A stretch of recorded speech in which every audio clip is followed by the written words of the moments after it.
Hello everyone, welcome to my YouTube channel this evil concept. आज के इस video lecture में हम लोग देखने वाले हैं पीएच ऑफ वाटर। तो चलिए शुरू करते हैं। Actually pH of water chemical water quality parameter से कैटेगरी में आता है। तो हम लोग बात करते हैं what is pH. PH is power और you can say potential of hydronium ion. Hydronium ion that is H+ ion. PH क्या होता है? एक स्केल होता है 0 से लेकर 14 इसमें मार्क किया होता है, और जिससे हमको ये पता चलता है कि मेरा जो वाटर सैंपल है वो एसिडिक है या बेसिक है। यानी कि बेसिकली पीएच से हमको ये पता चलेगा जो गिवन वाटर सैंपल है वो मेरा एसिडिक नेचर का है या बेसिक नेचर का है। उसी तरीके से अगर हम बात करें तो पीओएच भी होगा। तो पीओएच क्या बताएगा आपको? पावर या potential of hydroxide ion, that is OH- ion. अगर हम pH को मैथमेटिकली एक्सप्रेस करना चाहें तो क्या लिख सकते हैं? तो pH is equal to minus of log of H+ ion concentration. यहाँ पर आपको H+ क्या बताएगा? कॉन्सेंट्रेशन ऑफ हाइड्रोनियम आयन, और इसका यूनिट हो जाएगा मोल पर लीटर। अगर हम pOH को भी लिखना चाहें मैथमेटिकली तो लिख सकते हैं minus of log of hydroxide ion concentration. यहाँ पर OH- क्या दिखा रहा है?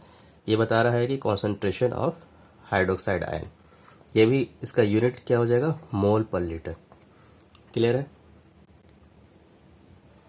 जैसा कि हम लोगों ने अभी बात किया कि पीएच क्या होता है, एक स्केल होता है 0 से लेकर 14 मार्क किया होता है। यहाँ पर 0 है, ये 7 है और ये 14 है।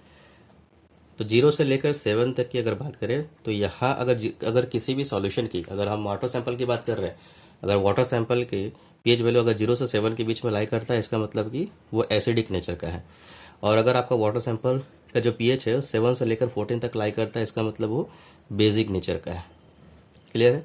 अच्छा, एसिडिक नेचर का यानी कि अगर पीएच वैल्यू आपके वाटर सैंपल का 0 से लेकर 7 है, इसका मतलब वो एसिडिक नेचर का है। तो इसका मतलब ये नहीं हुआ कि आपके वाटर सैंपल में सिर्फ हाइड्रोनियम आयन ही मौजूद है। इसका मतलब ये होता है कि आपका जो वाटर सैंपल है उसमें हाइड्रोनियम आयन की कॉन्सेंट्रेशन हाइड्रोक्साइड आयन के कॉन्सेंट्रेशन से ज़्यादा है। यानी आप यहाँ से ये कंक्लूजन निकाल सकते हैं कि concentration of hydronium ion is more than the concentration of hydroxide ion. तो जब ये केस होगा तो आपका जो वाटर सैंपल है वो एसिडिक नेचर का होगा। उसी तरीके से बेसिक अगर आपका वाटर सैंपल है तो इसका मतलब ये नहीं है कि सिर्फ उसमें हाइड्रोक्साइड आयन ही मौजूद है। इसका मतलब ये है कि आपका जो हाइड्रोक्साइड आयन का कॉन्सेंट्रेशन है वो ज़्यादा है हाइड्रोनियम आयन से। और अगर आपका वाटर सैंपल का पीएच वैल्यू 7 निकल कर आता है तो इसका मतलब क्या है कि आपका जो वाटर सैंपल है वो न्यूट्रल है।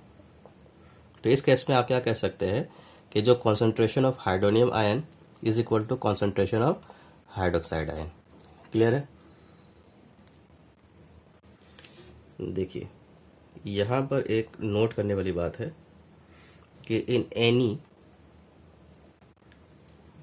Given sample of water the product of concentration of hydronium ion, that is H+ ion, and hydroxide ion, that is OH- ion, is equal to 10 to the power minus 14 mole पर litre square. कहने का मतलब है कि concentration of hydrogen ion यानी कि hydronium ion और concentration of hydroxide ion, इन दोनों का प्रोडक्ट आपको हमेशा कांस्टेंट मिलेगा, that is 10 to the power minus 14 mole पर लीटर स्क्वायर। ये हमेशा कांस्टेंट होगा। तो आप इससे ये कंक्लूजन निकाल सकते हैं कि pH plus pOH is equal to 14। अभी हम ये देखेंगे कि ये pH plus pOH is equal to 14 कैसे आया, इस फॉर्मूला का यूज करते हुए। देखिए, ये हमारे पास फैक्ट है H+ यानी कि हाइड्रोनियम आयन का कॉन्सेंट्रेशन और हाइड्रोक्साइड आयन का कॉन्सेंट्रेशन का जो गुणनफल है, दैट इज प्रोडक्ट है, वो 10⁻⁻14 होने वाला है। आप क्या करेंगे, दोनों तरफ लॉग ले लेते हैं। तो अगर दोनों तरफ लॉग लेंगे तो क्या हो जाएगा, H प्लस आयन का concentration into OH minus ion का concentration log is equal to log of 10⁻⁻14। यहाँ तक क्लियर है।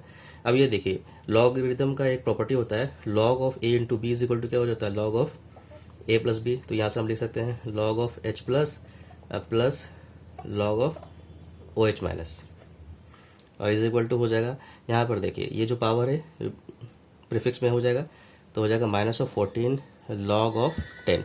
यहाँ तक क्लियर है। यहाँ पर देखिए इसको इस तरीके से रहने देते हैं, log of H plus ion का concentration plus log of OH minus ion का कॉन्सेंट्रेशन इज इक्वल टू -14। अब यहाँ पर देखिए लॉग है तो यहाँ पर बेस कितना होता है, 10 होता है, सेम बेस का है तो यहाँ पर 1 हो जाता है, तो 1 हो गया, यानी कि ये हो जाएगा -14। अब दोनों तरफ हम क्या करेंगे, -1 से मल्टीप्लाई करेंगे, तो क्या हो जाएगा, minus of log of H plus ion plus यहाँ हो जाएगा minus of log of OH minus ion, और इज इक्वल टू हो जाएगा, यहाँ पर भी -1 से मल्टीप्लाई किए तो ये हो जाएगा 14।